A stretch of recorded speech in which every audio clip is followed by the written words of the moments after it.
ஹஜ் உம்ரா பயண ஏற்பாடுகளில் பிரசித்தி பெற்ற முன்னோடி நிறுவனம் ரோயல் அல் ஃபாத்திமா டிராவல்ஸ். தலை சிறந்த உலமாக்களின் வழிகாட்டல், புனித ஹரமிற்கு அருகில் தங்குமிட வசதி, 3 வேளை சுவைமிகு உணவுகள், பயணச்சீட்டுகள், போக்குவரத்து என்பன நியாயமான விலைகளில் ரோயல் அல் ஃபாத்திமா டிராவல்ஸ் இலங்கை முஸ்லிம் கலாச்சார திணைக்களம் மற்றும் திருகோணமலை மாவட்டத்தில் சவுதி அரேபிய ஹஜ் அமைச்சினால் அங்கீகரிக்கப்பட்ட ஒரே நிறுவனம். குட்டிக்கராச்சி மெயின் ஸ்ட்ரீட், கிண்ணியா 4 எமது நிறுவனம் இயங்கி வருகின்றது. இதன் கிளை திஹாரியிலும். இன்றைய விரையுங்கள். ஹாட்லைன் 0222236 மற்றும் அஷேக் எம் ஷஃபாத் 07772 ரோயல் அல் ஃபாத்திமா டிராவல்ஸ். ரோயல் அல் ஃபாத்திமா டிராவல்ஸ் திஹாரிய கிளையினூடாக ஹஜ்ஜுக்கு செல்லக்கூடியவர்களுக்கான வழிகாட்டல் நிகழ்ச்சி மே மாதம் 12ஆம் தேதி அரேபியன் டிலைட்டில் நடைபெற்றது. வழிகாட்டல் நிகழ்வில் அஷேக் ஹசன் ஃபாரிக் மதனி அவர்கள் விளக்க உரையை நிகழ்த்தினர். ரஹீம் அல்ஹம்துலில்லாஹி ரப்பில் ஆலமீன் வஸ்ஸலாத்து வஸ்ஸலாமு அலா அஷ்ரஃபில் அன்பியாஇ வல் முர்சலீன் நபீனா முஹம்மதின் வ அலா ஆலிஹி வ அஸ்ஹாபிஹி அஜ்மஈன். அம்மா பஅத்.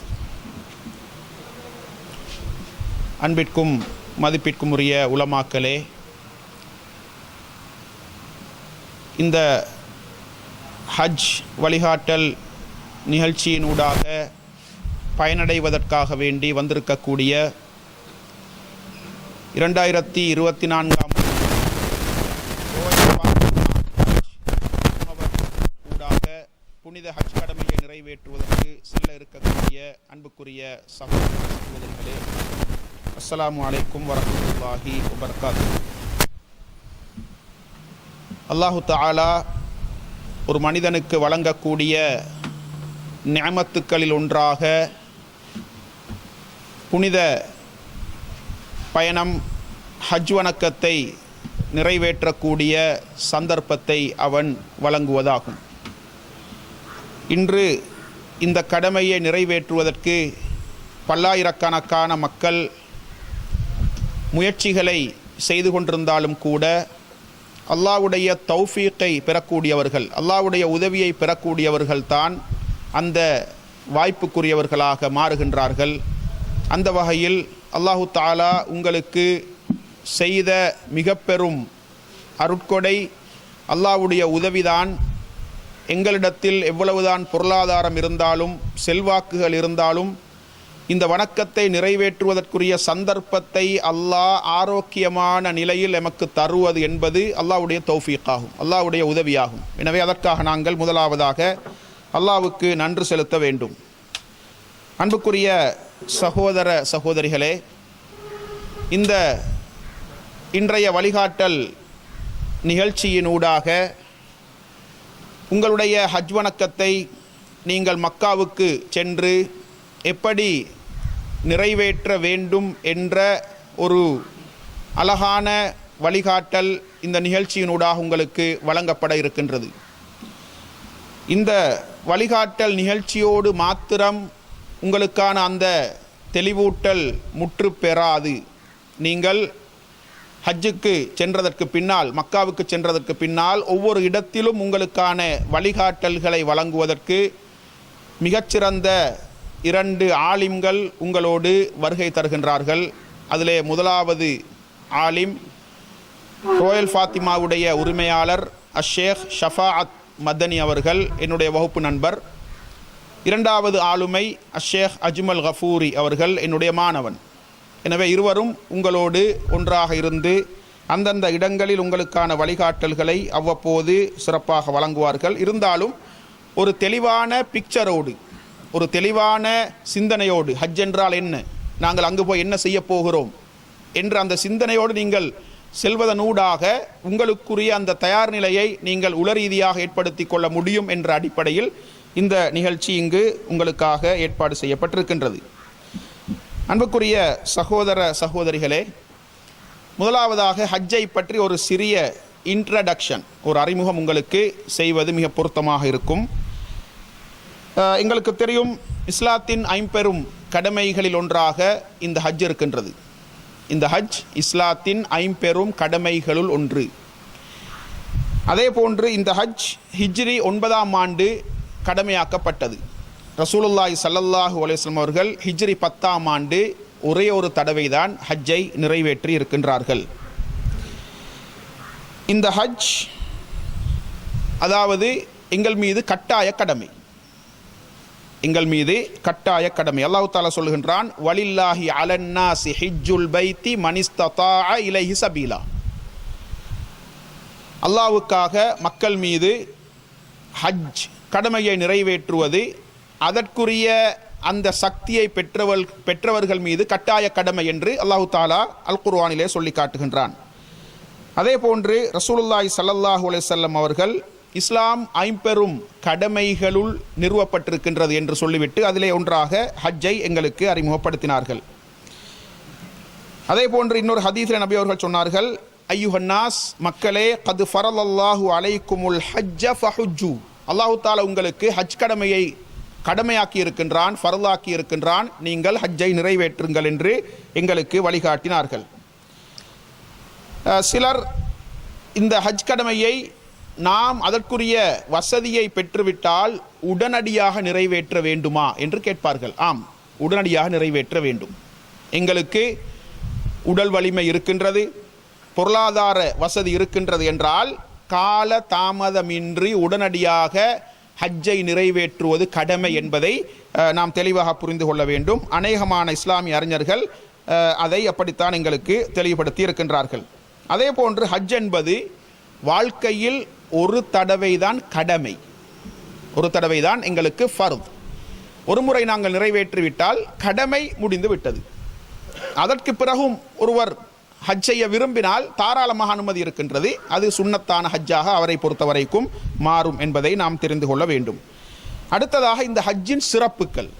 இப்பொழுது நாங்கள் நிறைவேற்ற இருக்கின்ற இந்த ஹஜ் எவ்வளவு சிறப்புகளை உடையது, அதனால் நாம் அடையக்கூடிய நன்மைகள் என்ன என்பதை நாம் தெரிந்தால் அந்த சிந்தனையோடு இந்த வணக்கத்தை நிறைவேற்றுகின்ற பொழுது உயிரோட்டமான வணக்கமாக அந்த கடமை அமையும். எனவே இந்த ஹஜ்ஜுக்குரிய சிறப்புகளை இஸ்லாம் எப்படியெல்லாம் எங்களுக்கு அடையாளப்படுத்தி இருக்கின்றது. ரசூலுல்லாஹி ஸல்லல்லாஹு அலைஹி வஸல்லம் இடத்திலே கேட்கப்படுகின்றது, ஐயுல் அமலி அஃதல், எந்த அமல் மிகச்சிறந்தது, எந்த அமல் மிகச்சிறந்தது என்று கேட்கப்பட்ட நேரத்திலே நபி அவர்கள் சொன்னார்கள், ஈமானுன் பில்லாஹி வ ரசூலிஹி, அல்லாஹ்வையும் அவனுடைய தூதரையும் விசுவாசிப்பது. கீல சும்ம மாதா, பிறகு எது என்று கேட்கப்பட்டது. கால அல் ஜிஹாது ஃபீ சபீலில்லாஹ், அல்லாஹ்வுடைய பாதையிலே போராடுவது. கீல சும்ம மாதா கால ஹஜ்ஜுன் மப்ரூர், பிறகு எது என்று கேட்கப்பட்ட பொழுது பாவமற்ற ஹஜ், ஒப்புக்கொள்ளப்பட்ட ஹஜ் என்று அல்லாஹ்வுடைய தூதர் ஸல்லல்லாஹு அலைஹி வஸல்லம் சொன்னார்கள். ஒப்புக்கொள்ளப்பட்ட ஹஜ் என்றால், பாவமற்ற ஹஜ் என்றால் அது சில அடிப்படைகளோடு அமையக்கூடிய ஹஜ் ஆகும். அதாவது முதலாவதாக ஹலாலான பணத்தை கொண்டு நிறைவேற்றப்பட வேண்டும். அந்த வணக்கம் எங்களுக்கு ஹலாலான, நாங்கள் முறையாக பெற்ற ஹலாலான வழியில் சம்பாதித்த பணத்தை கொண்டு அந்த வணக்கம் நிறைவேற்றப்பட வேண்டும். இரண்டாவதாக பாவங்களில் நாம் ஈடுபடக்கூடாது. ஹஜ்ஜை நிறைவேற்ற சென்ற நாங்கள் பாவங்களில் ஈடுபடக்கூடாது. வீணான தர்க்கங்களில், வீணான வாக்குவாதங்களில் நாம் ஈடுபடக்கூடாது. மிகவும் பக்குவமாக, மிகவும் அழகான பண்பாட்டுடன், இஸ்லாமிய அடையாளங்களுடன், இஸ்லாமிய உணர்வுடன் நாங்கள் அந்த வணக்கத்தை நிறைவேற்ற வேண்டும் என்று இஸ்லாம் வழிகாட்டுகின்றது. மூன்றாவதாக ஹஜ் கிரிகைகள், மனாசிக்குல் ஹஜ், ஹஜ்ஜுடைய அந்த வணக்கங்கள் குர்ஆன் சுன்னாவுக்கு உட்பட்டதாக இருக்க வேண்டும். எங்களுக்கு தெரியும், இஸ்லாத்தை பொறுத்தவரைக்கும் எந்த விடயமாக இருந்தாலும் அதில் மயக்கம் கிடையாது, தெளிவின்மை கிடையாது. எல்லா வணக்கங்களும் மிக தெளிவாக, துல்லியமாக A to Z எங்களுக்கு தெளிவுபடுத்தப்பட்டிருக்கின்றது. ரசூலுல்லாஹி ஸல்லல்லாஹு அலைஹி வஸல்லம் அவர்கள் சஹாபாக்களை அழைத்து சென்று ஹிஜ்ரி 10ஆம் ஆண்டு ஹஜ் வணக்கத்தை நிறைவேற்றினார்கள். எப்படி அந்த வணக்கத்தை நிறைவேற்ற வேண்டும் என்பதை தன்னுடைய செயலினூடாக சஹாபாக்களுக்கு தெளிவுபடுத்திவிட்டு சொன்னார்கள், ஹுது அன்னி மனாசிக்கக்கும், உங்களுடைய ஹஜ் வணக்கங்களை என்னிடமிருந்து நீங்கள் எடுத்துக்கொள்ளுங்கள். எனவே அல்லாஹ்வுடைய தூதர் எப்படி ஹஜ்ஜை நிறைவேற்றினார்களோ அந்த முறையில் குர்ஆன் சுன்னாவுடைய வழிகாட்டல்களுக்கு உட்பட்டு எங்களுடைய அந்த வணக்கத்தை நிறைவேற்ற வேண்டும். அல்லாஹ்வுடைய மிக பெரும் அருள், குர்ஆன் சுன்னாவின் அடிப்படையில் உங்களுக்கு வழிகாட்டக்கூடிய ஒரு முகவரை நீங்கள் தேர்ந்தெடுத்திருக்கின்றீர்கள். குர்ஆன் சுன்னாவின் அடிப்படையில் உங்களுக்கு வழிகாட்டக்கூடிய உலமாக்கள் உங்களோடு வருகை தருகின்றார்கள். இது மிக பெரும் அருள். எல்லோருக்கும் இந்த வாய்ப்பு கிடைப்பதில்லை. எனவே குர்ஆன் சுன்னாவின் அடிப்படையில் அல் குர்ஆன் எப்படி எங்களுக்கு வழிகாட்டுகின்றது, சுன்னா எப்படி எங்களுக்கு தெளிவூட்டுகின்றது, அல்லாஹ்வுடைய தூதர் எப்படி இந்த ஹஜ்ஜை செய்து காட்டினார்கள், இந்த வழிகாட்டலுக்கு உட்பட்ட முறையிலே எங்களுடைய ஹஜ் வணக்கம் அமைய வேண்டும். அதே போன்று அன்புக்குரிய சகோதரர்களே, இந்த ஹஜ் ஒப்புக்கொள்ளப்பட்ட ஹஜ்ஜாக மாற வேண்டும் என்றால் இதில் இஹ்லாஸ் பேணப்பட வேண்டும். நீங்கள் இப்பொழுது மிக பெரும் தொகையை செலவு செய்து இந்த வணக்கத்தை நிறைவேற்ற செல்கின்றீர்கள். இன்றைய காலகட்டத்தில் பொருளாதார நெருக்கடிகளோடு மக்கள் வாழக்கூடிய சூழலில் 20 லட்சம் என்பது ஒரு சாதாரண தொகை கிடையாது. எனவே மிக பெரும் தொகையை நீங்கள் செலவு செய்து இந்த வணக்கத்தை நிறைவேற்றுகின்றீர்கள் என்றால் இதில் இஹ்லாஸ் பேணப்பட வேண்டும். மக்களுக்கு காட்டுவதற்காக, மக்களிடத்தில் புகழை பெறுவதற்காக, என்னை பேருக்கு முன்னால் ஹாஜ் என்று சொல்லி மக்கள் அழைக்க வேண்டும் என்பதற்காக நாங்கள் இந்த வணக்கத்தை நிறைவேற்றக்கூடாது. எனவே இஹ்லாஸோடு அல்லாஹ்வுக்காக எப்படி நாங்கள் தொழுகை, நோன்பு, அதே போன்று ஜக்காத் போன்ற வணக்கங்களை இஹ்லாஸோடு நிறைவேற்றுகின்றோமோ அதே போன்று உள தூய்மையோடு இஹ்லாஸோடு அல்லாஹ்வுடைய திருப்தியை நான் பெற வேண்டும், அல்லாஹ்விடத்தில் மாத்திரமே கூலியை பெற வேண்டும் என்ற அந்த உணர்வோடு நாங்கள் இந்த வணக்கத்தை நிறைவேற்ற வேண்டும் என்று இஸ்லாம் வழிகாட்டுகின்றது. அதே போன்று எங்களுடைய ஹஜ் ஒப்புக்கொள்ளப்பட்ட ஹஜ்ஜாக மாற வேண்டும் என்றால் ஹஜ்ஜுக்கு பின்னால் எங்களுடைய வாழ்க்கை முறை மாற வேண்டும். பாவங்களிலிருந்து விலக வேண்டும். நான் ஒரு புனித வணக்கத்தை நிறைவேற்றிவிட்டு வந்திருக்கின்றேன், எனவே எங்களுடைய வாழ்க்கை முறை மாறி நாங்கள் இபாதத்துக்களில் அதிக ஈடுபாட்டோடு பாவங்களில் இருந்து விலகி இஸ்லாமிய பண்பாடுகளோடு வாழக்கூடிய ஒரு முறையை ஏற்படுத்தி கொள்ள வேண்டும். எனவே இந்த அடிப்படைகளோடு எங்களுடைய ஹஜ் அமையுமாக இருந்தால்தான் அதற்கு அல் ஹஜ்ஜுல் மப்ரூர், பாவமற்ற ஹஜ், ஒப்புக்கொள்ளப்பட்ட ஹஜ் என்று இஸ்லாம் அதை அடையாளப்படுத்துகின்றது. அதே போன்று அல்லாஹ்வுடைய தூதர் சொன்னார்கள், மன் ஹஜ்ஜ லில்லாஹி ஃபலம் யர்ஃபுஸ் வலம் யஃப்சுக் ரஜஅ கயௌமி வலதத்ஹு உம்முஹு. யார் ஹஜ் வணக்கத்தை நிறைவேற்றுகின்றாரோ ஃபலம் யர்ஃபுஸ், அதாவது அவர் பாவமான காரியங்களில் ஈடுபடவில்லை, அதே போன்று வலம் யஃப்சுக் தீய காரியங்களில் ஈடுபடவில்லை. எங்களுக்கு தெரியும், இஹ்ராத்தோடு இருக்கக்கூடிய நேரத்தில் கணவன் மனைவிக்கிடையிலான இல்லற உறவு கூட இருக்கக்கூடாது. அப்படி இல்லாமல் பாவமான காரியங்களில் ஈடுபடாமல் ஒரு மனிதன் சிறந்த முறையில் ஹஜ்ஜை நிறைவேற்றுவானாக இருந்தால் அன்று பிறந்த பாலகனை போன்று திரும்பி வருவான் என்று அல்லாஹ்வுடைய தூதர் வழிகாட்டினார்கள். எனவே நாங்கள் எங்களுடைய ஹஜ்ஜை நிறைவேற்றிவிட்டு வருகின்ற பொழுது பாவங்களே அற்றவர்களாக வருகின்றோம். எனவே அந்த எங்களுடைய வெள்ளை பக்கத்தை நன்மைகளால் மாத்திரம் நிரப்பக்கூடிய ஒரு வாழ்க்கை முறையை ஹஜ்ஜுக்கு பின்னால் நாங்கள் ஏற்படுத்தி கொள்ள வேண்டும். அந்த விடயத்தில் நாங்கள் கவனம் செலுத்த வேண்டும். அதே போல் நபி அவர்கள் சொன்னார்கள், அல் உம்ரத்து இலல் உம்ரத்தி கஃபாரத்துன் லிமா பைனஹுமா வல் ஹஜ்ஜுல் மப்ரூரு லைஸ லஹு ஜஸாஉன் இல்லல் ஜன்னah. அதாவது ஒப்புக்கொள்ளப்பட்ட பாவமற்ற ஹஜ்ஜுக்கு சுவனத்தை தவிர வேறு கூலி கிடையாது என்று சொன்னார்கள். சுவர்க்கம் தான் கூலி, எமது இலக்கு சுவர்க்கம். எனவே அது கூலியாக வழங்கப்படக்கூடிய வணக்கமாக இந்த ஹஜ் இருக்கின்றது என்பதை நாம் தெரிந்து கொள்ள வேண்டும். அதே போன்று அன்புக்குரிய சகோதர சகோதரிகளே, ஒருமுறை ஆயிஷா ரதியல்லாஹு அன்ஹா அவர்கள் நபிகளாரிடத்தில் கேட்கின்றார்கள், யா ரசூலல்லாஹ் அலா நக்ஸு வ நுஜாஹித் மஅக்கும், உங்களோடு நாங்கள் போராடக்கூடாதா, உங்களோடு நாங்களும் போர்க்களத்தில் குதித்து போராடக்கூடாதா என்று கேட்ட நேரத்திலே ஃபகால லாக்கின் அஹ்ஸனல் ஜிஹாதி வ அஜ்மலஹு அல் ஹஜ்ஜு ஹஜ்ஜுன் மப்ரூர். நபி அவர்கள் சொன்னார்கள், மிகச்சிறந்த போராட்டம், உங்களை பொறுத்தவரைக்கும் மிகச்சிறந்த போராட்டம், மிக அழகான போராட்டம் எதுவென்றால் பாவமற்ற ஒப்புக்கொள்ளப்பட்ட ஹஜ்ஜாகும் என்று அல்லாஹ்வுடைய தூதர் ஸல்லல்லாஹு அலைஹி வஸல்லம் அவர்கள் ஆயிஷா ரதியல்லாஹு அன்ஹா அவர்களுக்கு வழிகாட்டினார்கள். அதே போன்று நபி அவர்கள் சொன்னார்கள், ஹஜ் என்பது யஹ்திமு மா கான கப்லஹு, முன்னால் நாம் செய்த பாவங்களை எல்லாம் அப்படியே தகர்த்து விடும், அப்படியே அழித்து விடும். அப்படியான ஒரு உன்னதமான வணக்கமாக ஹஜ் வணக்கம் இருக்கின்றது. எனவே என்னுடைய ஹஜ் பாவமற்ற ஹஜ்ஜாக இருக்க வேண்டும். ஒப்புக்கொள்வதற்கு அல்லாஹ் தஆலா ஏற்றுக்கொள்வதற்கு தகுதியான, ஒப்புக்கொள்ளப்படுவதற்கு தகுதியான ஹஜ்ஜாக இருக்க வேண்டும் என்ற விடயத்தில் ஆரம்பம் முதல் கடைசி வரைக்கும் நாங்கள் கவனம் செலுத்த வேண்டும். பெரியதொரு தொகையை நாம் செலவு செய்துவிட்டு சொல்லுவார்கள், குளிக்க போய் சேற்றை பூசி கொண்டு வரக்கூடாது. எனவே நாம் செய்யக்கூடிய ஹஜ் குர்ஆன் சுன்னாவின் அடிப்படையில் உள தூய்மையை பேணக்கூடிய விதத்தில் பாவங்கள் அற்ற ஹஜ்ஜாக வீணான தர்க்கங்களிலும் வாக்குவாதங்களிலும் ஈடுபடாமல் அல்லாஹ்வை எப்பொழுதும் ஞாபகப்படுத்தக்கூடிய, எப்பொழுதும் அல்லாஹ்வுடைய திலாவத்துக்களை நாவால் மொழியக்கூடிய, அல்லாஹ்வை திக்ரு செய்யக்கூடிய, இபாதத்துக்களால் எங்களுடைய வாழ்க்கையை அலங்கரிக்கக்கூடிய ஹஜ்ஜாக இருக்க வேண்டும் என்ற விடயத்தில் நாங்கள் கவனம் செலுத்த வேண்டும். அடுத்ததாக, நாங்கள் ஹஜ்ஜுக்காக இஹ்ராம் அணிந்து கொண்டால் சில காரியங்களை செய்யக்கூடாது என்று இஸ்லாம் எங்களுக்கு வழிகாட்டுகின்றது. அதிலே ஒன்றுதான், நாங்கள் இஹ்ராத்துக்குள் நுழைந்து விட்டால், ஹஜ்ஜுக்காக வேண்டி நியத்து வைத்து இஹ்ராத்துக்குள் நுழைந்து விட்டால் முடிகளை நாங்கள் வெட்டக்கூடாது, முடிகளை வலிக்கக்கூடாது. உடம்பில் இருக்கக்கூடிய முடிகளை வெட்டுவதோ வலிப்பதோ தவிர்க்கப்பட வேண்டும். நகங்களை நாம் வெட்டக்கூடாது. அதே போன்று வாசனை திரவியங்களை எமது ஆடைக்கோ அல்லது உடம்புக்கோ பூசக்கூடாது. இஹ்ராத்துக்கு முன்னால் அதை நாம் செய்து கொள்ளலாம். தாராளமாக நாம் எங்களுடைய உடம்புக்கு வாசனை திரவியங்களை பூசிக்கொள்ளலாம். ஆனால் இஹ்ராத்துக்கு பின்னால் நாங்கள் அந்த செயலை தவிர்த்து கொள்ள வேண்டும். அதே போன்று மனைவியோடு குடும்ப வாழ்வில் நாம் ஈடுபட முடியாது, வேட்டையாட முடியாது. அதே போன்று ஆண்களை பொறுத்த வரைக்கும் தைத்த ஆடைகளை தைக்கப்பட்ட வடிவத்தில் அணியக்கூடாது. பொதுவாக இன்றைக்கு தைத்த ஆடைகளை அணியக்கூடாது என்று சொல்லிவிட்டு, அதாவது 2 துணிகளை எடுத்து மூட்டு போட்ட ஆடைகளை கூட அணியக்கூடாது என்று மக்களுக்கு மத்தியிலே பிழையான ஒரு கருத்து இருக்கின்றது. தைத்த ஆடைகளை தைத்த வடிவத்தில், ஷர்ட்டை ஷர்ட்டின் வடிவத்தில் அணியக்கூடாது, ட்ரௌசரை ட்ரௌசரின் வடிவத்தில் அணியக்கூடாது, உள்ளாடைகளை கூட உள்ளாடைகளின் வடிவத்தில் அணியக்கூடாது.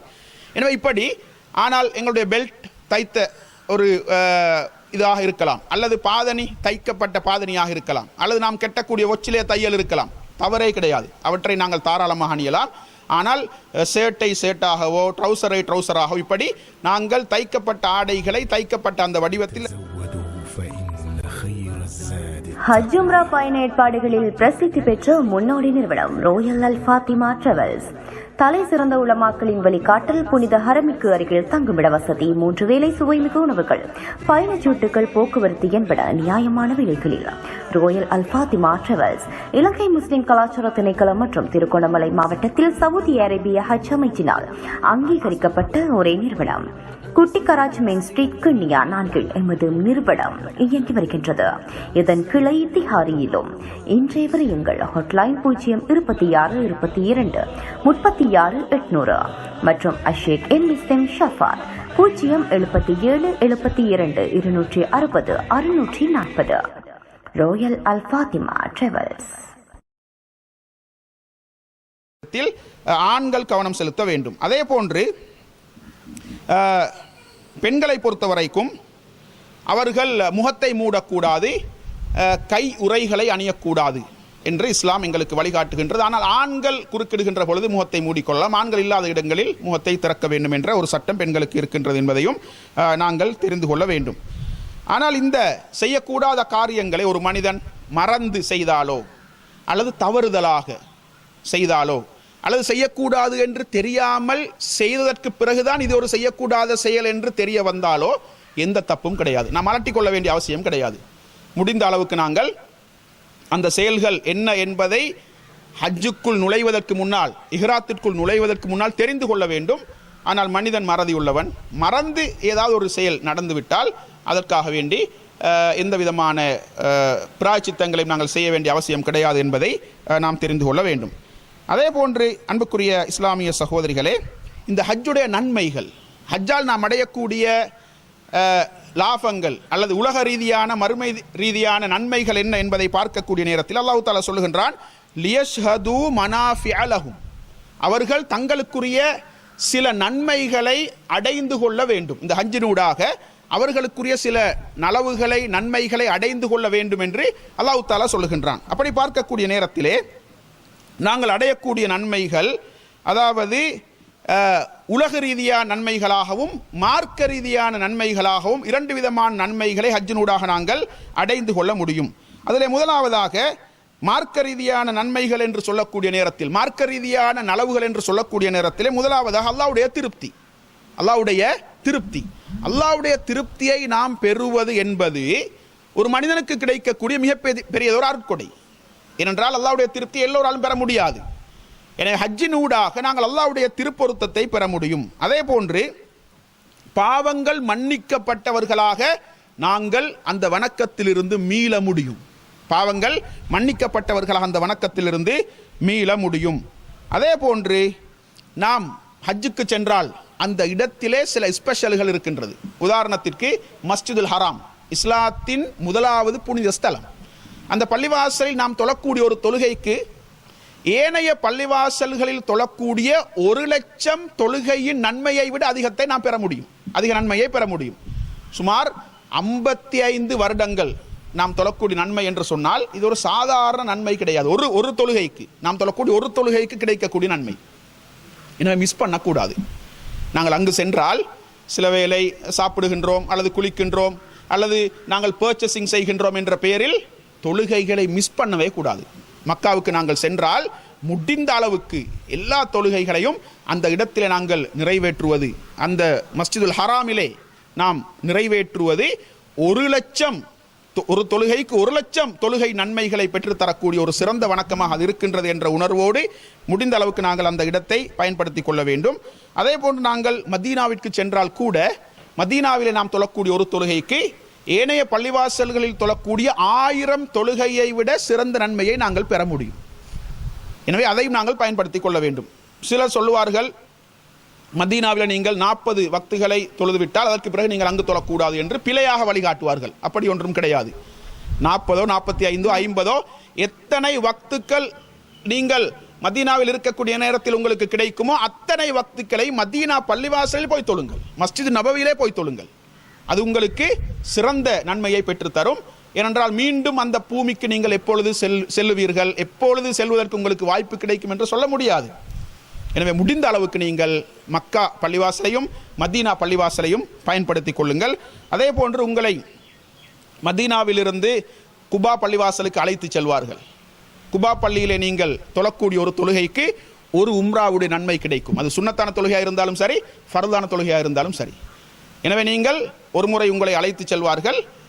ஏனைய நாட்களில் நீங்கள் இருக்கக்கூடிய ஏனைய நாட்களில் அங்கே நீங்கள் சுயமாக சென்று வருவதற்குரிய வாய்ப்புகள் இருந்தால் அதையும் பயன்படுத்தி கொள்ளுங்கள். அடிக்கடி நீங்கள் போய் அந்த நன்மையையும் பெற்றுக்கொள்வதற்கு கட்டாய முயற்சிக்க வேண்டும். எனவே இது மார்க்க ரீதியான நன்மைகள், ஹஜ்ஜினூடாக நாம் பெற்றுக்கொள்ளக்கூடிய மார்க்க ரீதியான நன்மைகள் என்பதை நாங்கள் தெரிந்து கொள்ள வேண்டும். அதே போன்று சில உலக ரீதியான நன்மைகள் கூட எங்களுக்கு ஏற்படுகின்றது. மக்களோடு நாங்கள் அறிமுகமாகிக் கொள்வது, பல நாட்டு மக்களோடு ஒரே அணியில் நின்று தொழுகையை நிறைவேற்றுவது, பல நாட்டு மக்களுடைய சுகதுக்கங்களை முடிந்த பாசைகள், எங்களால் தெரிந்த பாசைகள் விசாரித்துக் கொள்வது. எனவே இப்படியான ஒரு வாய்ப்பு உங்களுக்கு அங்கு கிடைக்கின்றது. அதனால் தான் சொல்லுவார்கள், ஹஜ் என்பது ஒரு சர்வதேச மாநாடு. எல்லா முஸ்லிம் நாடுகளில் இருந்தும், எல்லா நாடுகளில் இருந்தும், முஸ்லிம்கள் சிறுபான்மையாக பெரும்பான்மை வாழக்கூடிய எல்லா நாடுகளில் இருந்தும் மக்கள் ஒன்று கூடக்கூடிய, வந்து சேரக்கூடிய ஒரு இடம் ஹஜ் என்பது. எனவே அந்த மக்களுடைய கலாச்சாரங்கள், அவர்களுடைய சுகதுக்கங்களை நாங்கள் அறிந்து கொள்வதற்கும் எங்களுடைய செய்திகளை அவர்களோடு பரிமாறிக்கொள்வதற்குமான வாய்ப்பை நாங்கள் ஹஜ்ஜிலே பெற்றுக்கொள்ள முடியும். அதே போன்று அன்புக்குரிய இஸ்லாமிய சகோதரர்களே, சகோதரிகளே, ஹஜ் என்பது நிச்சயமாக எங்களுக்கு மறுமையை நினைவூட்டக்கூடிய ஒரு வணக்கம். நாம் அணியக்கூடிய இஹ்ராம் ஆடை எங்களுக்கு எந்த ஆடையை ஞாபகப்படுத்துகின்றது? எங்களுடைய கஃபன் ஆடையை ஞாபகப்படுத்துகின்றது. இப்படி ஒவ்வொரு சந்தர்ப்பமும் அரஃபாவில் நாங்கள் இருக்கக்கூடிய நேரத்திலே எங்களுக்கு சில பொழுது நாங்கள் மஹ்ஷரிலே ஒன்று சேரக்கூடிய அந்த ஒன்று கூடலை அது ஞாபகப்படுத்தலாம். இப்படி மறுமையை அடிக்கடி நினைவூட்டக்கூடிய ஒரு வணக்கமாக ஹஜ் வணக்கம் இருக்கின்றது என்பதை நாங்கள் தெளிவாக புரிந்து கொள்ள வேண்டும். அதே போன்று அன்புக்குரிய இஸ்லாமிய சகோதர சகோதரிகளே, இந்த ஹஜ்ஜை நிறைவேற்றக்கூடிய நாங்கள் இந்த வணக்கத்தை, இந்த இபாதத்தை அல்லாஹ்வுக்காக செய்கின்றோம் என்ற உணர்வோடு நிறைவேற்ற வேண்டும். எவ்வளவுதான் உங்களுக்கு ஹஜ்ஜை பற்றி அதனுடைய சட்டதிட்டங்கள் இங்கு சொல்லப்பட்டாலும் கூட அந்த இடத்திற்கு சென்றால் உங்களுக்கு சந்தேகங்கள் வரும். அந்த இடத்திற்கு சென்றால் உங்களுக்கு அந்த ஹஜ்ஜை எப்படி நிறைவேற்றுவது என்ற ஒரு சந்தேகம் நிச்சயமாக வரும். எனவே அந்த சந்தர்ப்பங்களிலே உங்களுக்கு அந்த இடத்தில் நின்று ஸ்பொட்டில் இருந்து உங்களுக்கு வழிகாட்டுவதற்கான மிகச்சிறந்த ஆளுமைகள், உலமாக்கள் உங்களோடு வருகை தர இருக்கின்றார்கள். எனவே அவர்களை சிறந்த முறையில் நீங்கள் பயன்படுத்தி கொள்ளுங்கள். என்னுடைய இந்த உரைக்கு அடுத்ததாக உங்களுக்கு இன்னொரு மிக முக்கியமான ஹஜ்ஜை நீங்கள் எப்படி செய்ய வேண்டும் என்ற அந்த வழிகாட்டல் நிகழ்ச்சி ஒன்று நடைபெற இருக்கின்றது. இன்ஷா அல்லாஹ் அதனைத் தொடர்ந்து உங்களுக்கு சந்தேகங்கள் இருக்கும். ஹஜ்ஜோடு சம்பந்தப்பட்ட நிறைய சந்தேகங்கள் உங்களுக்கு நிச்சயமாக இருக்கும்.